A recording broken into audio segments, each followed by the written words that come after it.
O Senhor esteja convosco. Proclamação do Evangelho de Jesus Cristo segundo João. Naquele tempo, ao ouvirem as palavras de Jesus, algumas pessoas da multidão diziam: "Este é verdadeiramente o profeta." Outros diziam: "Ele é o Messias." Mas alguns objetavam: "Porventura o Messias virá da Galileia? Não diz a Escritura que o Messias será da descendência de Davi e virá de Belém, povoado de onde era Davi?" Assim, houve divisão no meio do povo por causa de Jesus. Alguns queriam prendê-lo, mas ninguém pôs as mãos nele. Então os guardas do templo voltaram para os sumos sacerdotes e os fariseus, e estes lhes perguntaram: "Por que não o trouxestes?" Os guardas responderam: "Ninguém jamais falou como este homem." Então os fariseus disseram-lhes: "Também vós vos deixastes enganar? Por acaso algum dos chefes ou dos fariseus acreditou nele? Mas essa gente que não conhece a lei é maldita." Nicodemos, porém, um dos fariseus, aquele que se tinha encontrado com Jesus anteriormente, disse: "Será que a nossa lei julga alguém antes de o ouvir e saber o que ele fez?" Eles responderam: "Também tu és galileu, porventura? Vai estudar e verás que da Galileia não surge profeta." E cada um voltou para a sua casa. Palavra da salvação.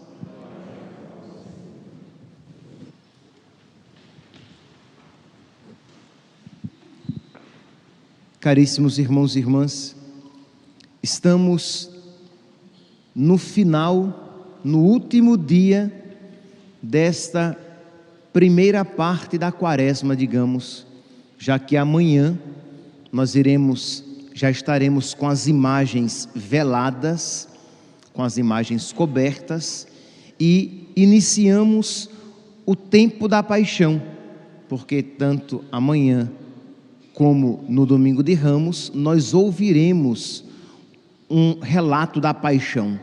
Então, a partir de amanhã nós começamos mais intensamente a meditar sobre esta realidade que Jesus Cristo se aproxima. Jesus Cristo que entra em Jerusalém para entregar a sua vida, fazendo a vontade do Pai. Na liturgia da palavra de hoje, nós vemos que existe uma diferença. Enquanto na primeira leitura retirada do livro do profeta Jeremias, que aqui é uma figura de Cristo, isto é, Jeremias teve uma vida e que foi providencialmente unida à vida de Cristo, de uma maneira tão similar, tão próxima, mas com alguma diferença. Diz aqui Jeremias: "Senhor, avisaste-me e eu entendi, fizeste-me saber as intrigas deles." Isto é, assim como Jesus foi perseguido pelos seus compatriotas, Jeremias já anteriormente era figura, sofrendo esta perseguição. E diz assim: "Eu era como um manso cordeiro levado ao sacrifício." É uma figura de Jesus, ele que é o verdadeiro manso cordeiro, ele que é o verdadeiro manso cordeiro de Deus, mas que ao contrário de Jesus, Jeremias não sabia que isso estava sendo preparado. Ele diz aqui: "Eu era como um manso cordeiro levado ao sacrifício." Jesus também, ele é o verdadeiro cordeiro que tira o pecado do mundo. Mas, diz Jeremias, eu não sabia que tramavam contra mim, que diziam: "Vamos cortar a árvore em toda a sua força, eliminá-lo do mundo dos vivos, para que seu nome não seja mais lembrado." Jesus, ao contrário, sabia que tramavam contra ele. Jesus sabia qual seria o seu fim. Ele mesmo disse que o Filho do Homem seria perseguido, maltratado, caluniado, morto, e ao terceiro dia haveria de ressuscitar. Então Jesus sabia qual seria o seu fim, diferente aqui da situação de Jeremias. O sofrimento para Jesus não foi um imprevisto, mas foi livre e consciente. Foi uma livre e consciente imolação à vontade do Pai. Lá em João, capítulo 10, versículo 18, nós iremos encontrar Jesus que afirma: ninguém tira a minha vida, eu a dou livremente. Isto é, ninguém está me obrigando a fazer nada, eu faço de livre e espontânea vontade. Eu me entrego livremente, livre e amorosamente à vontade do Pai. Então aqui nós vemos que o sofrimento na vida de Jesus não foi uma realidade passiva, mas foi, repito, uma entrega amorosa. Não foi uma realidade, uma resignação.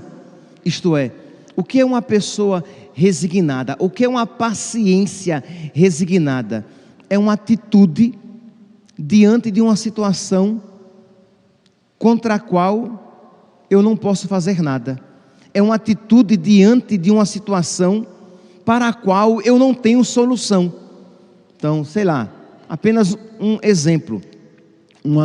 Um casal que sempre quis ter filhos e que depois de muito tempo tentando, a esposa já com 50 anos diz: não tem mais jeito, tá bom, eu aceito. Ora, isso é uma paciência resignada. Já que não tem mais jeito, tá bom. Outra coisa é: Senhor, esta não foi a tua vontade? Pois bem, Senhor, eu me ajoelho diante da tua vontade e digo: seja feita a vossa vontade. Eu aceito a tua vontade. Ninguém tira a minha vida, eu a dou livremente. Mas percebeu, isso só foi possível depois de todo um tempo de tentativa, e é correto que se tente, porque enquanto você não sabe se aquilo é ou não vontade de Deus, se for algo lícito, é justo, é correto, é moral que você procure, que você tente aquela graça, digamos, alcançar. Mas depois que você vê que aquilo não lhe é mais possível, você pode ter uma atitude resignada, ou você pode ter uma atitude cristã. Você pode dizer: tá bom, não tem mais jeito. Ou você pode dizer: eu me uno a Jesus Cristo, que fez do seu sofrimento um ato de amor a Deus. Percebe aqui, meus santos, a diferença de uma paciência resignada de uma paciência cristã. A paciência cristã, ela acolhe o sofrimento e une o seu sofrimento ao sofrimento de Cristo, e faz da sua paciência uma participação na paciência de Cristo, e faz da sua dor uma participação do mistério de Cristo. Aqui, meus santos, é um ensinamento para que nós aprendamos a sofrer com fruto. Isto é, muitas vezes nós não sabemos sofrer com fruto, ou nós nos enraivecemos, ou nós nos resignamos, e nem uma atitude, nem outra.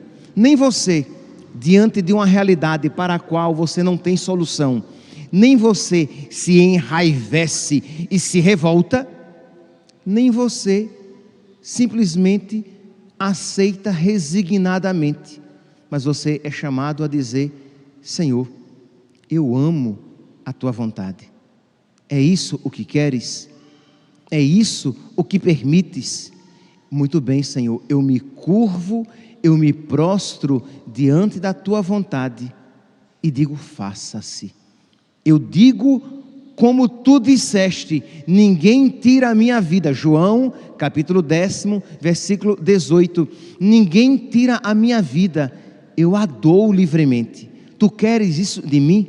Pois bem, Senhor, embora os meus afetos não queiram, a minha vontade, iluminada pela fé, a minha inteligência escolhe a tua vontade, mesmo que ela não seja agradável aos meus sentidos.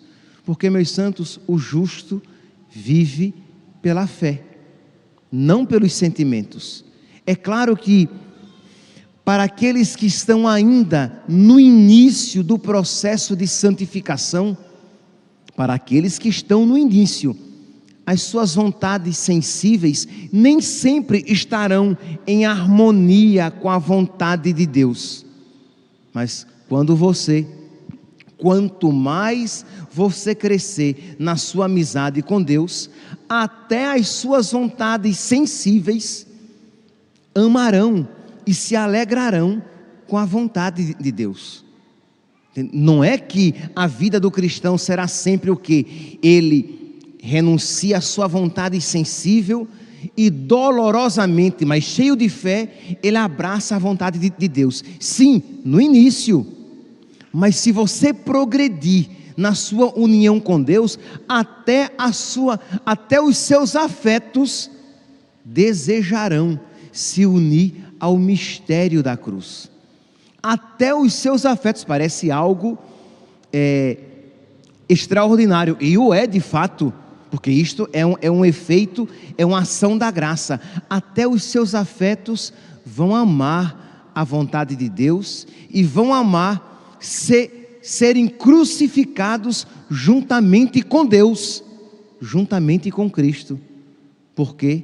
Porque nós cremos, meus santos, que quando os nossos pequeninos, xoxinhos sofrimentos se unem ao sofrimento de Cristo, eles ganham um valor infinito, porque os sofrimentos de Cristo têm um valor infinito. Então, quando eu uno o meu sofrimento ao sofrimento de Cristo, graças ao sofrimento de Cristo, graças à obediência de Cristo, graças à paciência de Cristo, graças ao amor de Cristo, o meu sofrimento em si imperfeito torna-se perfeito, recebe um valor infinito que nós podemos aplicar para a nossa conversão, pelos pecados que já cometemos, pedindo a Deus o dom da perseverança, que nós podemos concomitantemente, ao mesmo tempo, oferecer pelos pecadores, pela conversão dos pecadores, que nós podemos concomitantemente, ao mesmo tempo. Não é que você, então tá bom, eu vou oferecer para mim. Não, esse sofrimento, ele tem um valor infinito. Se ele tem um valor infinito, você pode aplicar por si, também pelos outros, também pelos inimigos, também pelos amigos, também por aqueles que lhe pedem orações, entende? Porque ele tem um valor infinito, também pelos seus filhos, também pelos seus padres, entende? Você pode aplicar aquele mísero, ínfimo, quase que desprezível, mas como você oferece aquela pequena contrariedade, aquele pequeno sofrimento, e você mergulha no sangue de Cristo, ele adquire as qualidades do próprio sangue de Cristo. Pois vamos lá, vamos então aprender como cristão, vamos então unir o nosso sofrimento ao sofrimento de Cristo, vamos aprender então a ser pacientes. Esta é a palavra que eu gostaria de dar ênfase na homilia de hoje, é paciência. Nem uma paciência raivosa, de alguém que aceita a contrariedade rangendo os dentes, nem a paciência resignada, melancólica, depressiva, de quem diz: não tem jeito mesmo, eu aceito. Não, nós cristãos devemos ter a paciência de Cristo. Repito, ninguém tira a minha vida, eu a dou livremente. Eu não tive filhos, pois bem, eu terei filhos espirituais, porque eu vou oferecer esta minha renúncia. Eu queria tanto ser médico e não consegui realizar esse sonho. Nunca tive dinheiro para pagar uma faculdade e nunca fui um médico, fui qualquer outra profissão. Eu ofereço a Deus este sacrifício da minha vontade. Eu queria tanto me casar, mas nunca me casei, nunca encontrei uma pessoa, ou aquela que amei, logo depois que me casei, morreu. Isso acontece, né? Existem pessoas que morrem no dia do casamento, a noiva que vai para o casamento. Quer dizer, são realidades para as quais nós não temos uma solução. E o que fazer então diante? E aqui, meus santos, eu coloquei realidades grandes, mas aqui eu falo daquelas realidades pequenas, do seu marido que a incomoda e que não é como você esperava que ele fosse, ou vice-versa, ou a sua esposa, os seus filhos que não são tão amorosos como você gostaria que eles fossem, os seus pais que estão bem aquém das suas expectativas. E você pode se revoltar com a vida, ou você pode oferecer o sacrifício da sua vontade, juntamente com aquele que ofereceu o sacrifício da sua própria vontade. Pai, se é possível, afasta de mim este cálice, todavia, seja feita a tua vontade e não a minha.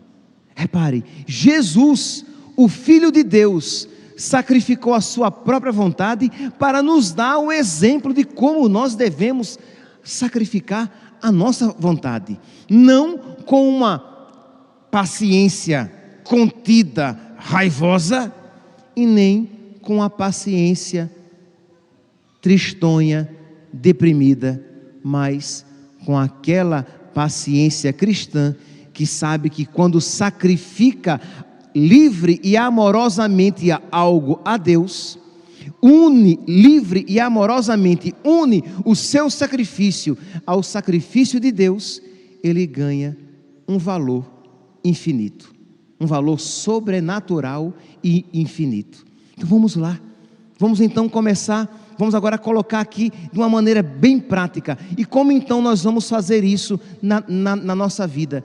Exercitando a paciência. Então você, hoje é sábado, nós sempre aqui nos recordamos, né? Aqui é algo bem prático da nossa catequese. Então você tem ali a sua catequese, e você trabalha com uma catequista, são dois, geralmente aqui na paróquia, são 2, 3 para uma mesma turma, e você se enraivece com a sua companheira, com o seu companheiro de catequese, que ele é muito chatinho, que ele tem defeitos que o incomodam, e você aprende a dobrar a sua vontade, e você aprende a oferecer a Deus a contrariedade da sua vontade. É aquele pai, é aquela mãe de um catequizando, que mãe inconveniente, que pai chato, ele sempre tem algo a reclamar, e você diz: Jesus, eu te ofereço que quantas vezes, Senhor, eu também reclamo de ti, tu que és irrepreensível. Então você aprende o que? A ser paciente, unindo-se a Jesus. Aí repito, e damos aqui o segundo passo, indo para um segundo texto bíblico. Nós iremos aprender a sofrer, e os nossos afetos vão até se alegrar, porque estão tão profundamente mergulhados na fé, que vão saber que é uma graça exercer essa paciência que nos configura com Cristo paciente, que nos configura aquele que perfeitamente viveu a paciência, sacrificando a sua vontade. Lá em 1 Pedro, carta de São Pedro, capítulo 1, versículo 13, São Pedro diz assim, já no versículo 12: caríssimos, não vos perturbeis no fogo do sofrimento, como se vos acontecesse algo extraordinário. Pelo contrário, alegrai-vos. Credo, como assim? Alegrai-vos com o sofrimento? O sofrimento a gente pode aceitar. A gente pode, ou a gente aceita raivosamente, rangendo os dentes de raiva, ou a gente aceita resignadamente, deprimidamente, melancolicamente, tristemente. Não! São Pedro vai dizer: alegrai-vos quando o fogo da provação, quando o fogo do sofrimento vos atingir. Gente, que sabedoria está aqui. Por que então eu vou me alegrar? Ele vai dizer, versículo 13, 1 Pedro, capítulo 4, versículo 13: pelo contrário, alegrai-vos em ser participantes dos sofrimentos de Cristo, para que possais também exultar com a glorificação de Cristo. Percebe essa participação, esta comunhão que nós iremos fazer, que já estamos fazendo, espero que estejamos fazendo com a palavra, isto é, ouvindo, e nem que seja a punhaladas, isto é, abrindo espaço no nosso coração com um punhal e fincando esta palavra no nosso peito, se estiver muito duro para recebê-la, já que o reino dos céus é dos violentos. Então fazemos violência para fincar esta palavra, ou talvez levemente, apenas empurrando-a no próprio coração, para que ela chegue mais profundamente. Se o seu coração já estiver mais dócil para receber esta palavra, mas fazendo comunhão com esta palavra e fazendo comunhão com o corpo, sangue, alma e divindade de Jesus, que o receberemos na Eucaristia. Mas não podemos ter comunhão com Cristo se nós não tivermos comunhão com a sua palavra e com o seu corpo e com o seu sangue. Então, se você, ao ouvir esta palavra, você diz: padre, mas isso é muito difícil, eu não consigo isso. Bingo, você não consegue, isso mesmo, mas Deus consegue em você. Então peça, diga: Jesus, eu não consigo alcançar esta sabedoria, alcança-me então, já que eu não posso chegar até ela, chega-me até mim. Concede-me, Senhor, esta sabedoria para que eu aprenda a sofrer em Ti, contigo, à Tua maneira, para que eu seja paciente como Tu o és. Sê paciente em mim, Jesus, porque eu sou tão impaciente. Porque o que é a paciência? A paciência é a capacidade de sofrer. Se você quisesse dar uma definição para a paciência, é paciência, capacidade de sofrer. Uma pessoa que não tem capacidade de sofrer, ela é impaciente, porque tudo a enraivece, tudo a tira dos eixos, porque ela não aceita ser contrariada. Mas uma pessoa que aceita o sofrimento e até mesmo com ele se alegra, porque nele vê uma ocasião de fazer comunhão com Cristo, ela sabe se deixar contrariar. Ela aceita serenamente as cruzes que lhe são apresentadas na sua vida. Vamos pedir, meus santos, vamos pedir a nosso Senhor esta graça. Vamos pedir a nosso Senhor que Ele nos ensine a ser pacientes, já que a paciência aqui, ela, de acordo com o que foi apresentado, ela não é apenas uma virtude moral, uma exigência moral, mas é uma exigência de comunhão. Isto é, eu preciso ser paciente para que eu faça comunhão com Cristo paciente. Então eu preciso aprender a sofrer. para que eu faça a comunhão com Cristo, que com toda a sabedoria sofreu. Então peçamos hoje a Nossa Senhora, a Mãe Dolorosa, a Virgem Lacrimosa, aquela que sofreu com toda a perfeição, que ela nos ensine a sofrer. Calma, calma, calma. Você pedindo isso, você ainda não está pedindo a Jesus que envie sofrimentos outros, mas os próprios sofrimentos que já estão na sua vida, para que você aprenda a sofrer com virtude, para que você não perca a paciência e acabe falando o que deve e o que não deve com os seus familiares, no seu ambiente de trabalho, com a sua vizinhança. E aí, quando você estiver já mais ou menos treinado, nosso Senhor misericordiosamente vai lhe conceder outras ocasiões para que você cresça ainda mais nesta virtude, sem a qual nós não podemos fazer verdadeira comunhão com Jesus Cristo, paciente e obediente. Que estes dias, meus santos, que antecedem a Páscoa, que vão nos mergulhar tão profundamente no mistério da paixão de Cristo, nos ajudem a meditar e a isto viver. Louvado seja nosso Senhor Jesus Cristo, para sempre seja louvado.